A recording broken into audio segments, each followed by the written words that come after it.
интернетте мына директор баш болуп, эң азында ошол класс жетекчиси башында турат, ошол уюштуруп жыйнап атат деген сөздөр. Ата-энелер бири-бири менен сүйлөшүлгөн WhatsApp'тардан чыгып атат, интернеттен көрүп атасың, бүт бара жазылып атат. Мен ушундай логикага келип атам да, ырас ошо соцсеттегилердин же болбосо ошо фейктердин мейли ким болбосун ошо ата-энелер. Биз ошончо көрмөй эле экенбиз.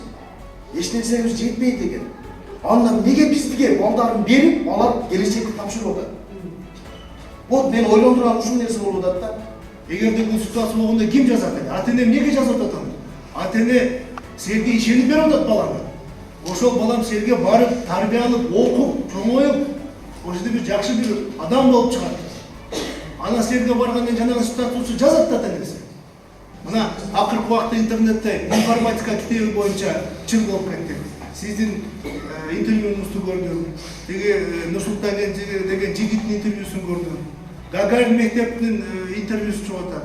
Ар бир мектепте ар кандай бириңер керек дейсиңер, бириңер керек эмес дейсиңер. Нурсултан болсо биз анализдеп чыкканыбыз керек экен деп айтасың. А кандай эме жаралып атат шаарда, коомдо? Жөн эле побор деп атат. А эмне үчүн баасы бирдей эмес? Биринде 50 сом, биринде 55, биринде 65. Эмне андай болот эта ситуация? Эмне үчүн бир баа коюлбайт? Айтчы сен, Нурсултан. Сиз айткан колдонгон эптелер боюнча негизинен иштеп чыккан биз өзүбүз ошол Ош шаарындагы мугалимдердин эмгегинен чыккан. Себеби бул дагы жоштуктун айынан болду. Андан кийин коюлган баасы бул ошол китептин иштелмесинин баасы, ичиндеги баягы кагазы, ага кеткен эмгеги, анан ошол типографиянын баасы менен кошулуп, ошол 60 сомдон болуп чыккан. 60 сом деп айтып атасыңар. Мына телевизорда 55 сомдон алды, бирок 65тен алдым деп жүрөт.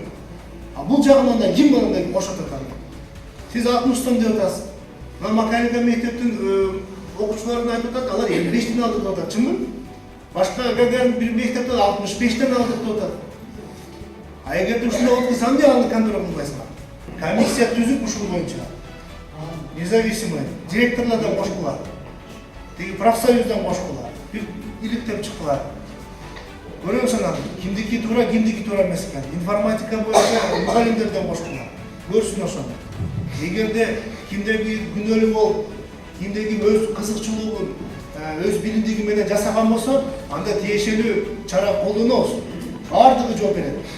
Буну токтотуш керек ошол маселени.